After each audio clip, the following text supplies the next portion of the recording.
Con mucha alegría, los que nos siguen por el canal YouTube ya pueden verle.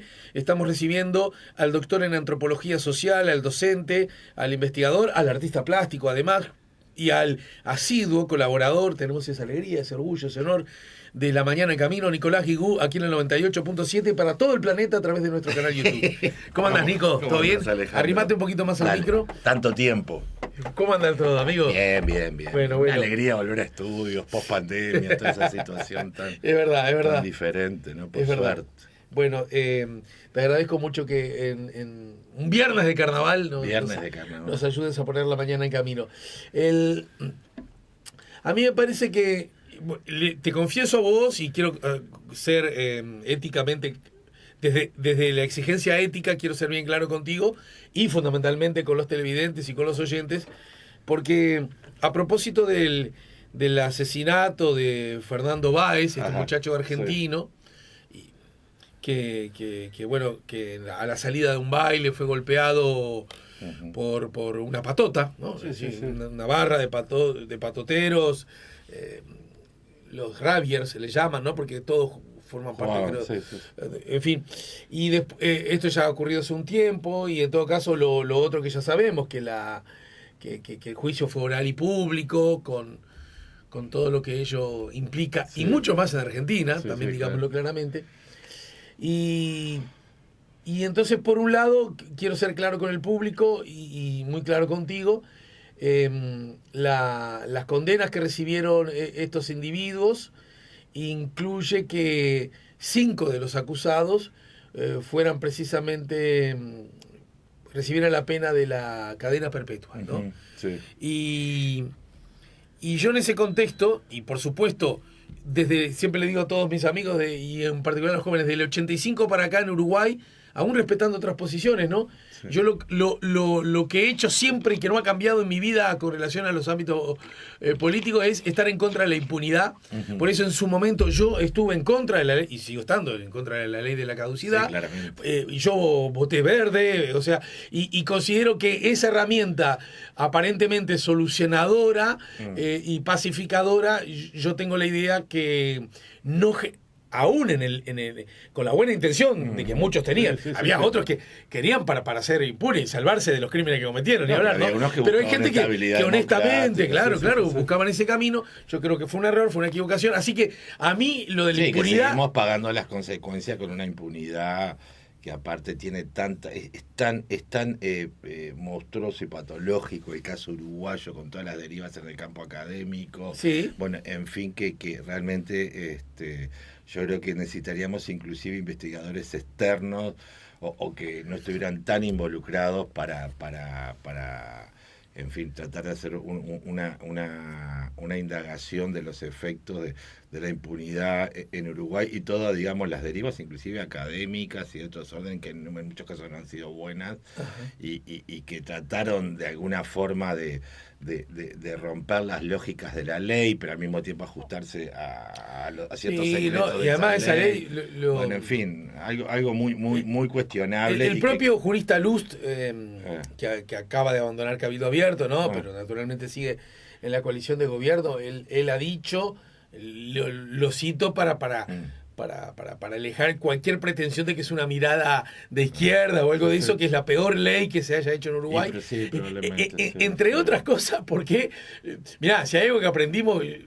Incluso lo aprendí en dictadura, la separación de poderes, ¿no? Entonces, en esta ley, el Poder Ejecutivo le dice al Poder Legislativo, al Poder Judicial, qué cosa puede investigar o no. Y que no, el momento queda en secreto y vemos. Ahí ya. Aceptar esas reglas de juego me parece muy lejos de la ética. Yo he sido muy crítico con toda esa. He tenido costos personales, obviamente por mis críticas, inclusive académicos. Y bueno, yo tengo. Pero en ese contexto. Pero no es por decir yo tengo mi posición, es decir, por ahí porque somos de la misma generación. Sí, claro, somos hijos por las mismas cosas y bueno, y ganamos algunas batallas y ni perdimos siquiera, muchas. Estoy seguro que vos y yo tampoco no ofendemos a quienes piensan lo contrario, desde una perspectiva ideológica, pensando que son cómplices de... simplemente que creo que es un error de convivencia democrática republicana. Y aparte sería muy tonto faltarle el respeto a tanta gente. No, claro, Porque, digo, hay muchos elementos, muchas variables. Y bueno, en fin, es un debe que obviamente ni la historia, ni la arqueología, ni la antropología van a llenar jamás. Nicolás, sí. y hago esta aclaración. Son derivas, y creo que ha habido sociedades que han sabido solucionar estos temas de una... solucionar. Estos temas no tienen solución, como no tienen solución los efectos del estalinismo, del nazismo. ¿Qué solución? Vos me decías el caso de este muchacho asesinado. Otra vez, en una charla... Pero voy a eso, déjame terminar con el planteo. Voy a eso porque alejado desde siempre con cualquier tentación de que la impunidad puede ser solución, que en este caso, por supuesto, lo peor que pudo haber pasado, o mejor dicho, el agravamiento, la tragedia, era generar impunidad. Claro. Suponete que los muchachos nunca se los hubieran encontrado, a los perpetradores del crimen, o que los hubieran soltado, ponele, ¿no? Sí, llevándolo a un extremo. Sí. Igual quiero decir que yo sentí que en un momento ese juicio se había transformado, lo digo yo y a veces siento que estoy un poquito solo, se había transformado en una casa de brujas con vocación de la cabeza de turco, como el chivo expiatorio que todos necesitamos. Sí. Entonces todos calmamos nuestras angustias, ¿no? Diciendo, encerremos de por vida a estos muchachos. Sí. Y yo siento que desde la perspectiva de la civilizatoria, del encuentro con el otro y con la otra, encerrar a estos criminales que merecen ser, a estos jóvenes que cometieron un atroz crimen y que merecen ser castigados, pero encerrarlos de por vida, yo siento que no nos hace bien como sociedad. Esa es mi impresión. Claro, y nosotros balconeando, como siempre, a la uruguaya la situación, porque es muy graciosa esa relación, sobre todo mediático, que tenemos con Argentina, pues decimos, bien, esa cuestión, ese espíritu cobarde uruguayo, ¿no? Que es la parte mala nuestra. Tenemos muchas cosas buenas, pero hay una cuestión de cuestiones soterradas, cobardes, que se hacen a escondidas, bueno, en fin. Yo veo mucho eso a mi alrededor a veces. Y cómo es, y claro, y así como el Gran Hermano es el programa más escuchado y visto acá en Uruguay, pero nosotros no lo hacemos, no pasamos por esa vergüenza. Claro. De alguna manera tampoco generamos, no nos permitimos generar nuestros propios chivos expiatorios, digamos, pero sí asistimos gozosamente a el espectáculo. El espectáculo que genera una sociedad estridente, irracional, y bueno, todos los calificativos que se le ponen a una sociedad tan cercana como la Argentina, muchas gracias, y que obviamente tiene una incidencia muy fuerte, sobre todo en Uruguay, pero sobre todo sobre la parte sur de Uruguay, y el litoral, muy fuerte, ¿no? Entonces, yo seguí mucho este caso, de hecho, estoy terminando en un artículo sobre este caso y el otro caso del niño de 5 años, Lucio Dupuy, que fue asesinado. Por su mamá, la madre y la pareja de la madre. Y la pareja mujer de la madre. Exacto, y entonces como eran militantes feministas las dos, también empezó una suerte de cómo decir, el feminismo. Vieron lo que... miran lo que lleva el feminismo, el asesinato de niños. Sí, todo la búsqueda, daba la impresión que tanto en el caso de Dupuy como en el caso de estos muchachos, daba la impresión de que el nivel de odio social que en este momento hay en Argentina es tan alto, pero aparte te digo más, es un formato comunicacional. Hay programas que son directamente ofensivos y destructores del otro. Es decir, uno ve una forma, por ejemplo, de hacer televisión y de trabajar con los medios que está muy vinculada a la construcción de programas basados en el odio irreconciliable hacia el otro, que yo creo que tiene mucho que ver con cosmologías muy polarizadoras, como son algunas versiones del justicialismo y el antijusticialismo, ¿no? Que nosotros no tenemos esas cosmologías, digamos, fundacionales tan confrontacionales, y eso pasa a tener un formato mediático, televisivo, en las redes, etcétera, que exige cada tanto un chivo expiatorio, una suerte de víctima que logre cristalizar el odio social acumulado. Y en ese contexto, que es rentable mediáticamente. Hay que ver la plata que hicieron los canales y la rentabilidad mediática, y aparte ponerse del lado de la verdad, de la justicia y del bien, imagínate. Y a mí me gustaba, me seducía la idea, que creo que la has también trabajado en otros, me parece que en otros lugares, y me parece perfecto, acerca de una mirada antropológica sobre la exaltación de la masculinidad. ¿Cómo dialoga vuelvo ahora al episodio, ¿no? La exaltación de lo masculino, la cosa que hemos recibido nosotros, seguramente nosotros la recibimos, ¿verdad? Claro que sí. Y seguramente habita en nosotros y está vivita y coleando en muchas dimensiones, en otras la estamos tratando de desarmar, etcétera. Es decir, desde la mirada antropológica, esto que está en construcción. Mira, ayer no importa, igual, un conjunto subió y regaló algo a la gente de una promoción de una marca, y la marca venía acompañada, estoy hablando del velódromo, del trabajo, ¿verdad? Y venía, y esa marca, ese producto, lo traían dos promotoras, a los que el conjunto decía las modelos, ¿no? Y uno de los animadores decía, bueno, y ahora tenemos esto para regalar, es una bebida, esto para regalar para ustedes, no sé cuánto, regalamos la bebida, las modelos, decía, las modelos no, claro, ¿verdad? Claro. Y yo sentí, pero no haciéndome la porque soy un deconstruido, sentí que eso ya está viejazo, ¿no? Sí, le cae muy mal a mucha gente, Pero quiero decir, le cae muy mal a muchos varones, no solo a mujeres, le cae muy mal a muchos varones, a muchos hombres. Claro, incluso a varones que puedan tener legítimo... se puedan sentir legítimamente atraídos por la belleza de esa muchacha. Claro. Porque convengamos que una cosa no quita la otra. Quita la otra, exacto. ¿Verdad? No, claro. Entonces, porque si no iríamos a un lugar rarísimo. No. A mí, yo qué sé, de la mirada antropológica, ¿qué es eso de la exaltación de la masculinidad? ¿En qué dirección podemos abordar, armar y desarmar estos asuntos? Claro, Nico. Porque, por ejemplo, la exaltación de la masculinidad, ¿qué quiere decir en este caso? Bueno, la posibilidad de imponerse violentamente y físicamente sobre otro hombre, claramente, sobre otro varón, ¿no? Y bueno, y en barra, y el otro está solo, y te lo llevas puesto, es un negro, como dijo uno de ellos. Si vos tenés el caso de acá, este tipo de asesinato lamentablemente es común, pero no solo es común en Argentina, ha pasado en otros países la misma situación, digamos, asimetrías de clase, es decir, personas que vienen de una clase social o están muy vinculados a cierto sector social, digamos, blanco, por así decirlo, aunque no tiene por qué ser fenotípicamente ni racialmente blanco, y el otro, bueno, un cabecita negra, un negro... como ellos mismos dijeron, es decir, tenés esa exaltación de la masculinidad racista, clasista y demás, y de la violencia en grupo, en manada, en relación a un individuo para demostrar qué hombre sos y sobre todo demostrar frente a tus amigos lo hombre que sos en una edad donde se está reafirmando esos estereotipos de masculinidad. Yo me acuerdo de mi adolescencia, que yo me acuerdo de haber pasado por situaciones realmente peligrosas. Para que la gente ubique, vos decís de qué año sos, ¿no? Sí, yo nací 66. en 67. Bueno, perdón.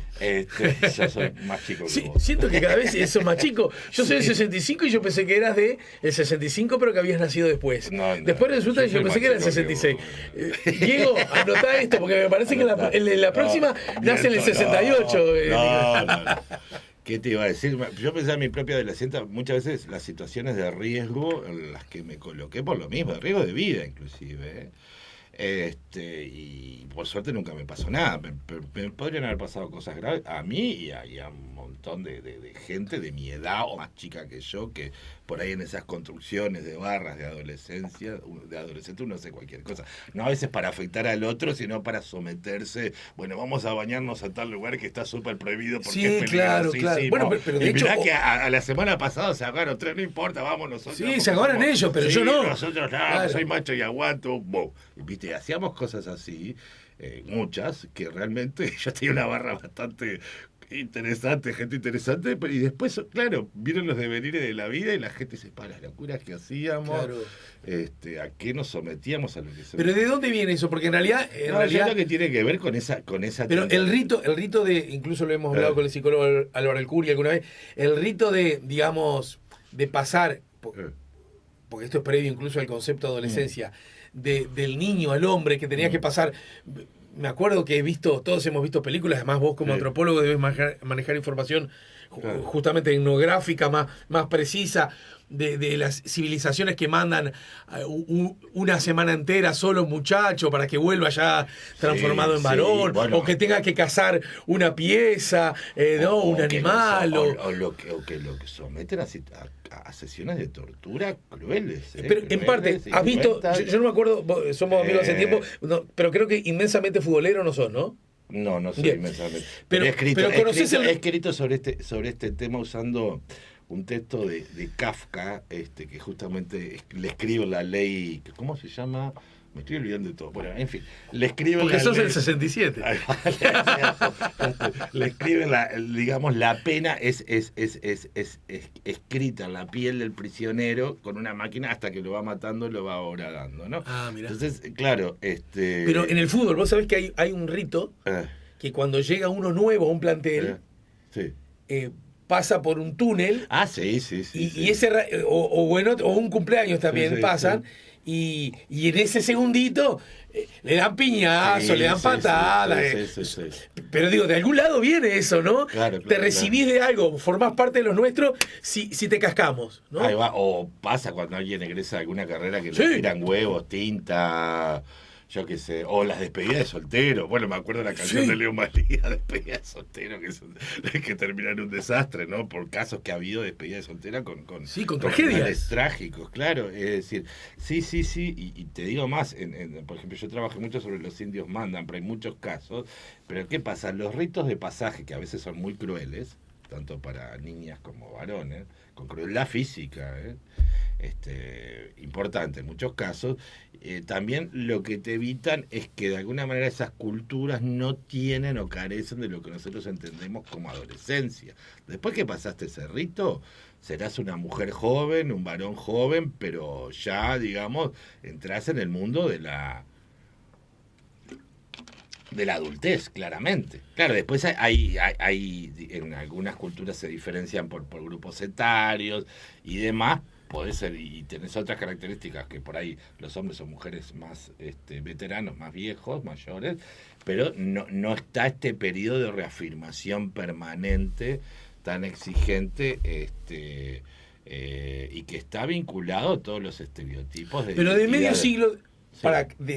Digamos, de cuando éramos gurises nosotros a la hora.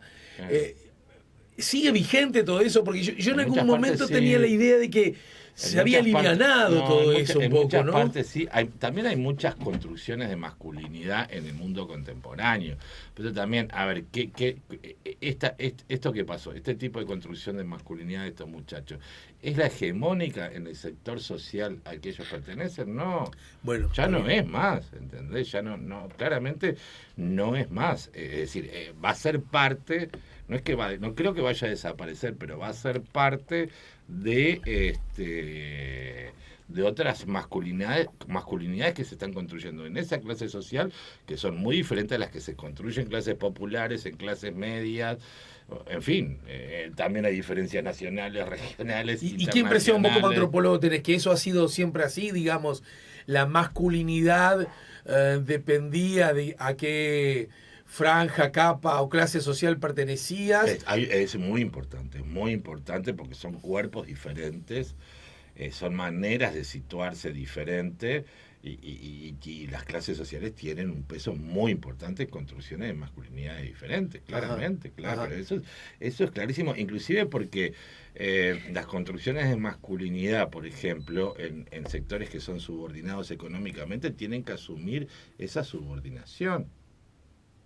Claro, pues por ejemplo, yo trabajo mucho con comunidades afro, vos sabés, tengo mi dedicación total a la africanes y de alguna manera lo que hablaba sobre todo con amigos afro, varones, que me decían que, claro, la relación blanco-afro, ¿sí?, históricamente significaba feminizar al afro. ¿En qué sentido? En que era un sujeto subordinado a otro varón, ¿sí?, y feminización considerando a la mujer como, digamos, una sujeta, para llamarla así, que está en relaciones asimétricas con ese hombre. Si la construcción de la masculinidad significa la subordinación de alguien. Y al mismo es medio sadomasoquista, porque tarde o temprano también significa ser subordinado por alguien.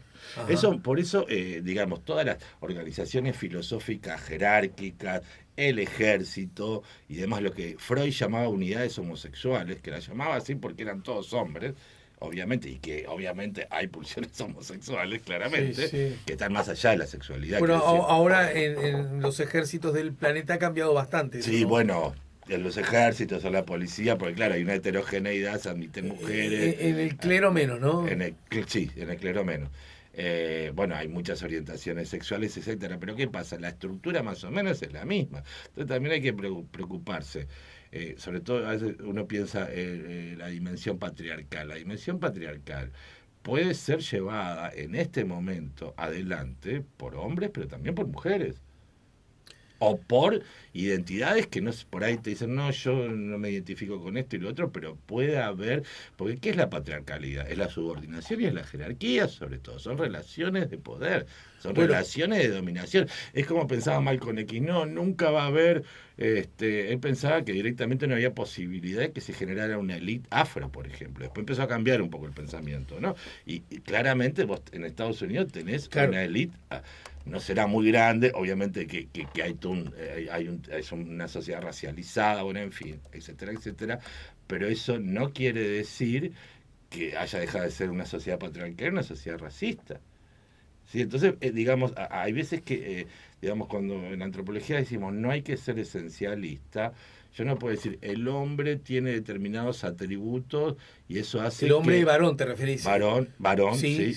Y eso hace que tenga determinadas prácticas. La mujer tiene otros y eso hace que tenga determinadas prácticas. Todos los hombres pueden matar a una mujer, es cierto, pero sobre todo todos los hombres podemos matarnos entre nosotros, hemos hecho guerra, nos hemos dedicado a eso. ¿Qué es lo que ocurre habitualmente? Claro, y siempre, ha habido, ¿no? para los que sabemos de historia, ha habido muchísimas mujeres torturadoras. Yo le llamo el síndrome de Irma Grese, que era directora de los campos de concentración alemanes, ¿no? Famosa, la arcaron los británicos a los 24. Era una persona que le causaba horror a los propios hombres nazis y que no hubo una excepción, hubo miles de torturadoras, violadoras. Es decir, si uno sabe un poco de historia, también sabe que en estructuras súper patriarcales, extremadamente patriarcales, sobre todo como son los fascismos, cuando las mujeres, que obviamente están en un espacio muy subordinado, llegan a lugares de poder, evidentemente refuerzan y no cambian esa estructura.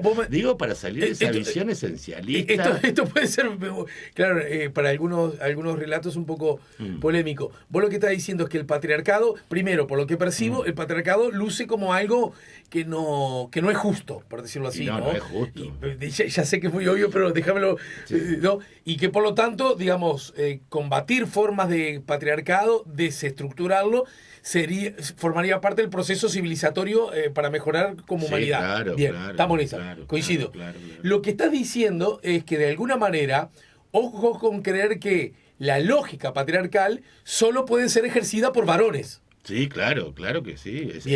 Sobre todo en una sociedad que está mutando tanto como la nuestra, está claro que esas lógicas patriarcales, que son lógicas jerárquicas, yo te diría en cierto sentido burocráticas, ¿sí? Y basadas en relaciones de dominación, relaciones de poder jerárquica de dominación, empiezan a abarcar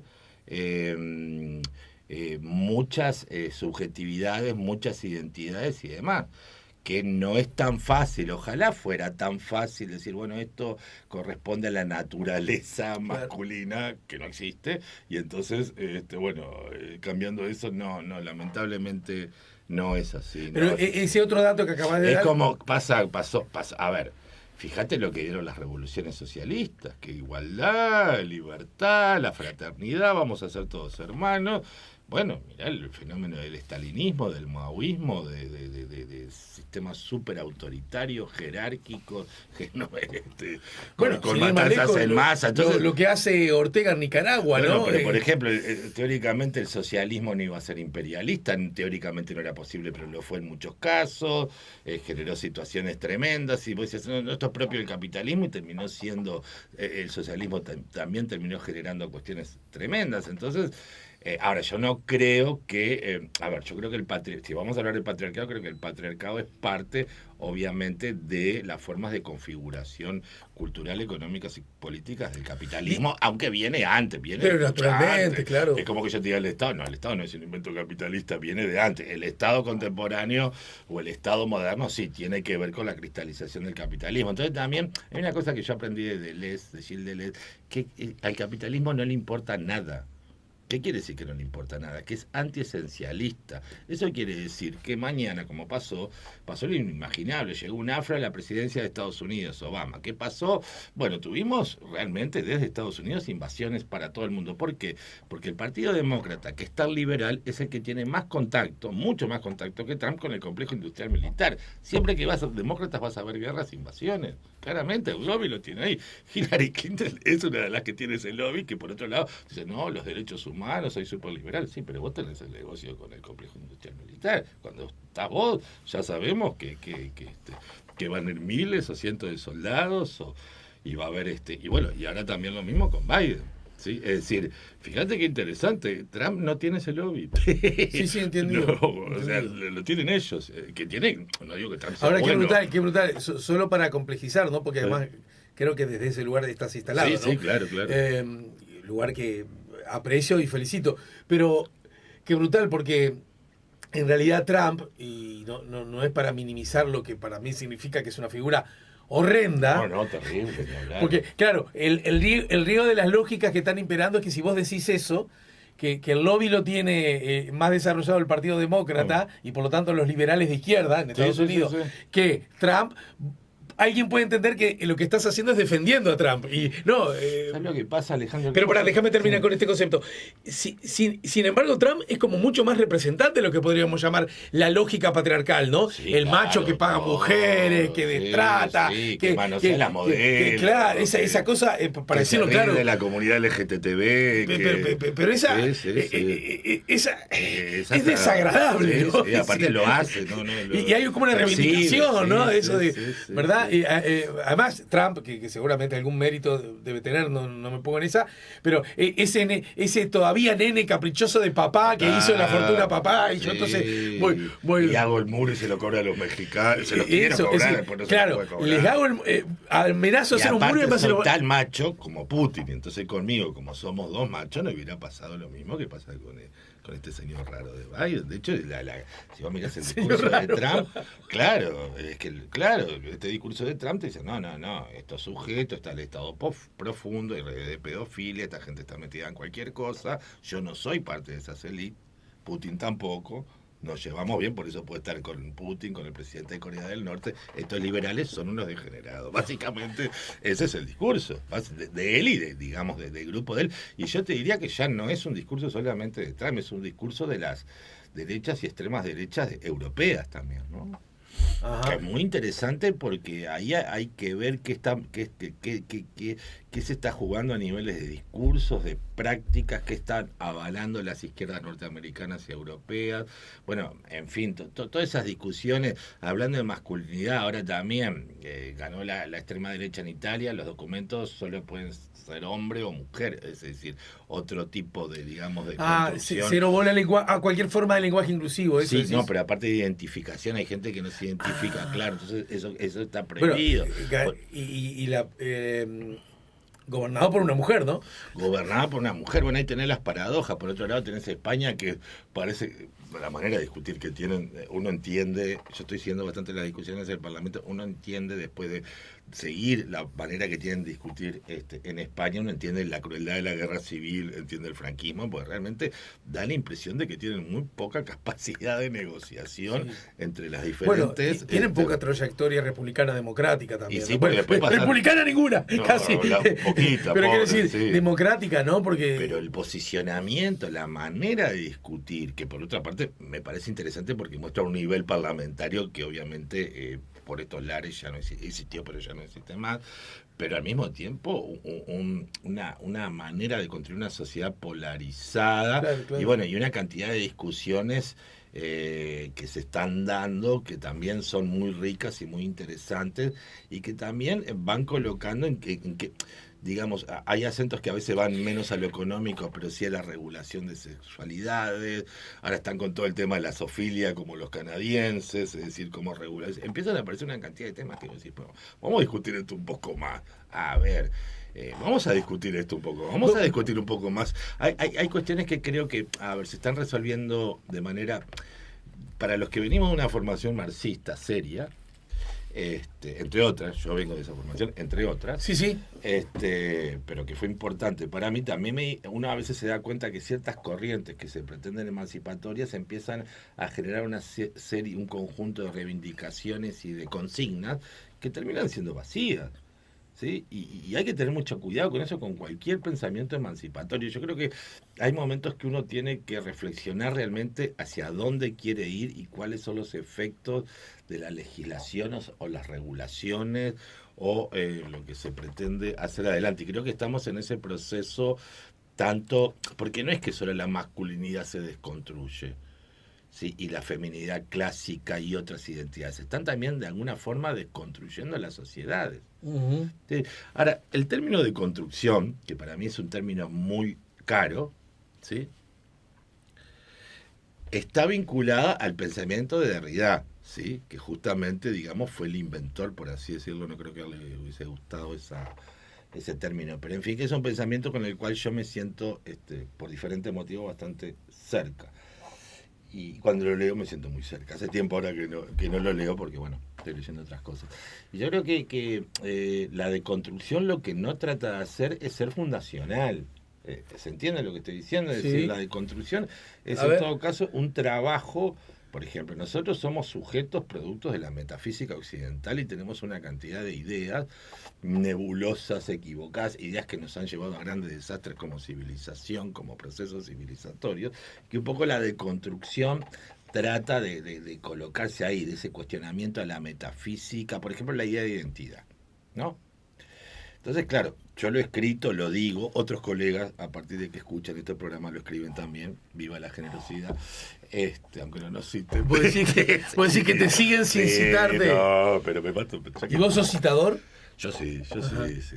Pero estoy en Uruguay y sé cuáles son las reglas del juego de producción del conocimiento. Es un país, no es la generación del 45, es un país pobre en este momento intelectualmente, yo lo tengo claro. Por lo tanto, que junten las columnas y saquen un libro, a mí a esta altura, al principio me enoja, y después te lo dije con la Alejandra, qué atorrante que eso, pero está eso. O sea, es el Uruguay y su gente para hacerle un homenaje a Carlos Mayo, sobre todo el Uruguay, los intelectuales, o sea, estamos en problemas serios en ese campo, yo te diría como nunca en la historia de este país. Es un problema, yo lo estoy viendo, es un problema serio para producir intelectuales genuinos, creativos, que intercambien, honestos, que generen comunidad real y que no estén solamente en redes filosóficas, de grupos filosóficos, políticos, ideológicos, corporativos. Está difícil, pues hay una caída, es notoria la caída que hay de intercambio de ideas ricas. Yo tuve la oportunidad, bueno, por eso esta canción de Galen Mires de Arroyán, de hablar mucho con intelectuales como al final no me di cuenta si la escuchamos. ¿Escuchamos algo, ¿no?, de la canción? Veníamos con la canción en el arranque, porque estoy un poco... De lo que tuvimos oportunidad de tratar con artistas. Confírmame, Diego, ¿escuchamos algo de la canción? Dale. En el final, cuando despidamos a Nicola, volvemos a ponchar, ¿sí? Artistas, pensadores de otra época, y realmente era otra la lógica de intercambio, de producción y de generosidad. Y no es porque me esté poniendo así, todo tiempo pasado fue mejor, pero sí, no sé, me gustaría que que se generaran más espacios con ese clima, ¿no? Eso es realmente... Nico, bueno, estamos fuera de tema. No, pero también eso... capaz que la deconstrucción a veces te lleva... Eso, estabas en ese asunto. A ver si le cerramos este concepto por lo menos por hoy. A ver, lo que implica también la deconstrucción es una apertura. Entonces, por ejemplo, la idea, la vinculación de un cuerpo, de un nombre y de una identidad lleva un trabajo impresionante. Entonces, la construcción de qué está hablando, de la multiplicidad, de la heterogeneidad, del devenir, de la no identidad fija. Entonces, eso de alguna manera, ¿qué pasa? Yo lo que estoy percibiendo es que hay procesos deconstructivos que son mucho más performáticos y publicitarios que profundos y que afectan realmente a, digamos, el campo de posibilidades. ¿Por qué? Porque de alguna manera, como vivimos en una sociedad que inevitablemente, por su estructura económica, es cosificadora, salís de esa identidad pero te metes en otra. ¿Sí? Entonces, digamos, usar el término de construcción para deconstruir, es como, no sé, la otra vez estaba hablando con una colega y me decía, no, porque fulanito no cuida.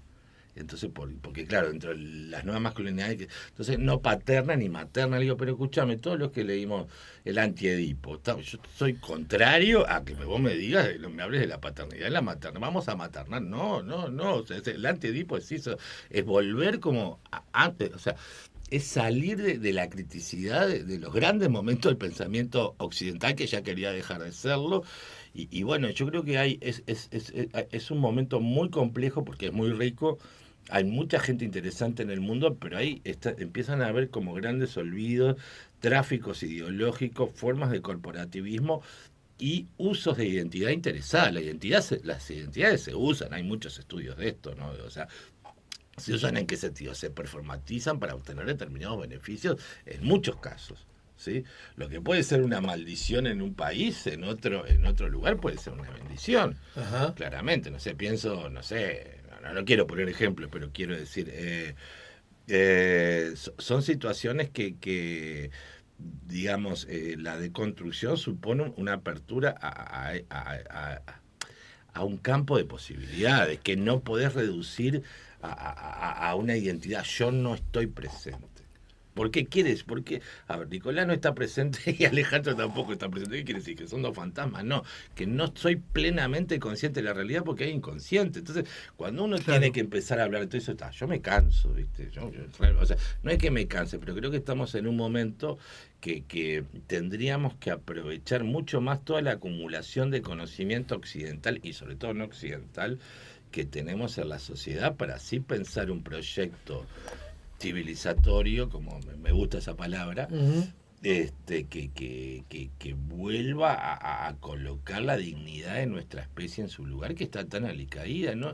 Es de los momentos que vos le preguntás a los chiquilines, le decís, che, la autopercepción de la humanidad como especie es espantosa. Uh-huh. ¿Sí? ¿Por qué? Porque hemos fracasado en una cantidad de cosas, porque bueno, cada uno de nosotros, solo acá en Uruguay, como medio kilo de plástico por año, porque hay micropartículas en no sé qué tortuga perdida en medio del océano. O sea, hemos hecho muchas macanas, seguimos haciendo. Entonces, no estoy hablando de un nuevo humanismo necesariamente, pero sí de ver cómo nos recolocamos como especie, recuperando cierta dignidad y cierta fe en nosotros mismos. Si no, ¿cómo vamos a hacer? Bueno, mirá, estás cerrando más menos oscuro de lo que yo hubiese creído. Bueno, pará, Nico, vamos a despedirte escuchando la música que nos propusiste. Sí. ¿Cuánto hace que no escuchabas este tema? No, mucho. Recordemos los protagonistas, de los intérpretes de este tema. Sí, Galemire, antiguo vecino mío del edificio aquí enfrente a Plaza Matriz, que falleció hace relativamente poco, y bueno, y el gran Eduardo Darnoyan. Probablemente Galemire sea un caso, yo qué sé, viste, esas cosas también son subjetivas y forman parte también de construcciones. Pero Galemire puede ser, me tenés que ayudar a ver. Mi hipótesis, mi impresión es que Galemire tiene una dimensión artística que no fue acompañada por el reconocimiento. No. Porque el Darno, igual que Fernando Cabrera, no son artistas populares en el sentido de masas, ¿no es cierto? Sí. Pero me da la sensación que el reconocimiento que el Darno ha tenido está muy por encima que el de Galemire. Sí. Y Galemire me parece que es un artista, como diríamos en el barrio, del carajo, ¿no? Sí, y creo que, no sé si capaz estuvo mucho tiempo o a lo mejor a partir de... Aparte de esto me empecé a poner al revés. Claro, estuvo mucho tiempo también en Argentina, eso quizá de pronto, en otros lados. También era muy difícil hacer música en algún momento acá en Uruguay. Sí, claro, en fin. Pero yo creo que alguien bueno, y entonces Galemire y el Darno, a quien adoro y amo, en fin, están juntos en esta propuesta, ¿no? Bueno, y que sirvió para recibirte y que va a servir para despedirte por hoy y bueno, y como siempre con el lazo tendido para que nos reencontremos más temprano que tarde, ¿sí? Muy bien. Bueno, tenés que ver algo de carnaval, Nico, sí. Vos sí. Te diría, si un antropólogo tiene que estar obligado a ver alguna... Voy a ir. Al velódromo somos invitados, tenés hoy, mañana y pasado, son los 3 últimos días. Prometo que voy para que biches y entres a mirar ahí con tus miradas múltiples, tanta cosa para absorber, ¿no? Buenísimo. Bueno, vamos arriba. Nos ayudó a poner la mañana en camino. Ya nos vamos a hablar de teatro un ratito nada más con Adriana Dorreis. Nos vamos a hablar justamente de carnaval con Fabián Cardoso. Y ya vamos a obsequiar, a hacer el sorteo de las invitaciones dobles para esta noche ir al velódromo. No dejen de anotarse a través del WhatsApp 099-894-987. Y también lo pueden hacer a través de nuestro correo electrónico encamino98.7@gmail.com. Pará, porque me acaba de decir Diego, estamos a 10, ¿puede ser? A 9. Estamos a 9. A 9. Nicolás, estamos a 9 suscripciones de llegar a 5.000. Con los números redondos, en fin. Estamos en 4.991. Nos faltan solo 9 suscripciones. ¿Puedo pasar un aviso? Sí, el que quieras. Bueno, este viernes, hoy a las 19 horas, por mi canal de TikTok, vamos a tener un directo sobre comunicación, naturaleza, cultura y los universos que habitamos. Para mí es una experiencia fantástica que se quería invitar a todas y todos para Te has vuelto bastante a las 19 horas. TikTokero, ¿no? Sí, es que me da una cantidad de posibilidades. Tanto a mí me gusta mucho editar sonido, editar imagen y poder tener estas formas de interacción como comunicador. Estoy investigando y produciendo al mismo tiempo. Y bien, y en otras redes también. Pero ¿A las 7 dijiste? A las 7. ¿Y cómo lo ubica la gente? Y pones L. Nicolás Guigú en el buscador TikTok y aparece ahí y empezamos con el live que va mucha gente y la verdad que se va generando como una barra linda, ¿no? Algunos mensajes, dice Trico Playero, en España, en Suecia, aquí en Uruguay la izquierda es responsable también del avance de las derechas, esa táctica de la oposición responsable y la no movilización conllevan a la confusión. ABS dice, hay Alejandro,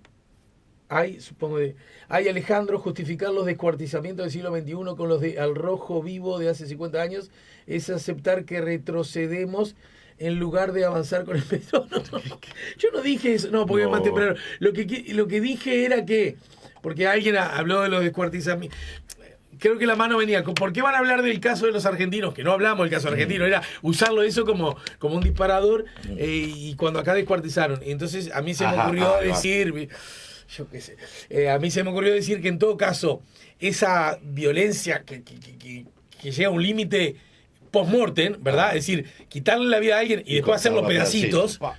Más allá, a veces la necesidad de meterlo en un maletín para que nadie, ¿no? Es decir, es una funcionalidad.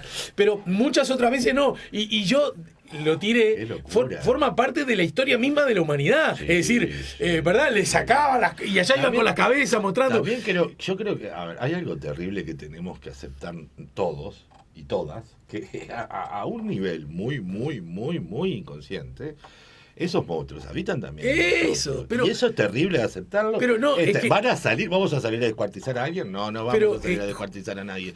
Pero, y no voy a aceptarlo ni nada, pero a mí por ejemplo, como antropólogo, me interesa ingresar a esas cabezas, a ver qué pasa. A eso quería apuntar yo. ¿Por qué alguien hace eso? Esas son cosas que habitan en nosotros. Y yo al revés, yo hago una mirada, me apoyo en ese concepto, pero hago una mirada, jugando, ¿no? En sentido contrario. admitir que esas tinieblas, por decir algo, ¿no?, habitan en nosotros y son parte constitutiva de nosotros, no solo no nos debe molestar, digamos, es el verdad, para seguir el concepto, es el verdadero gran paso del proceso civilizatorio. Exactamente. Porque el problema es cuando yo digo, esto a mí no me afecta, esto a mí no me pertenece, yo no tengo nada que ver con eso. Soy totalmente ajeno. Y miro, ahí va, y miro desde la vereda de enfrente los procesos horrendos. Pero yo me tengo que embarrar porque yo formo parte de eso. Parte de este linchamiento mediático que hubo en todos estos casos que hablamos tiene que ver con esa necesidad de construirse como sujeto. Estos son otros, claro, estos son otros. Yo eso claro. no tengo pero nada le pasa a varones. Ver. Cuando yo discuto con bueno, varones. te cuento una frase de Pasolini que dale, siempre y la tenemos cito, que saber, a ver. que cuando se abren los campos, entra el ejército rojo primero y después norteamericano y se empiezan a abrir los campos de concentración nazis. Y nadie podía creer ese horror. Y mirá, este es de alguien muy inteligente y que leyó mucho psicoanálisis. Pero sobre todo, si usted... Pasolini, decís. Sí, a mí me gusta mucho más como escritor que como cineasta, ¿no? Mirá. Tiene unas reflexiones. Si ustedes no lo creen es porque realmente lo desearon. Es impresionante. Impresionante. Y ahí, bueno, digo, estoy con un pensador. Porque realmente ahí uno empieza... Pero es que yo me acuerdo, el gordo Porcel, no lo digo despectivamente, era como se le conocía, ¿no? Sí, Jorge sí, Porcel. Y Alberto Medo, yo sé que cuando toco esto, toco íconos y la gente... ¿Viste? Porque otra cosa que queremos que es comprar todo el paquete entero como perfecto, ¿no? Claro. Entonces, me acuerdo cuando empezaron, ahora que está Argentina 1985, la película, empezaron a publicitarse los horrores de la dictadura argentina. Entonces, el loco, me acuerdo que hizo una reflexión en el sentido de decir... Pero yo me quiero matar, yo no sabía que existía todo esto. Entonces, a mí me parece que aplica los Pasolini en ese aspecto, ¿no? Sí, claramente. Es decir, claramente. Está muy lindo entre comillas. Sí, claro, pero nos interpela. Sí, y yo quiero amigos que me interpelen, ¿eh? Y no que me hagan masaje solo. Algún masajecito. Bueno, dale, gracias, Nico, como siempre. Arriba.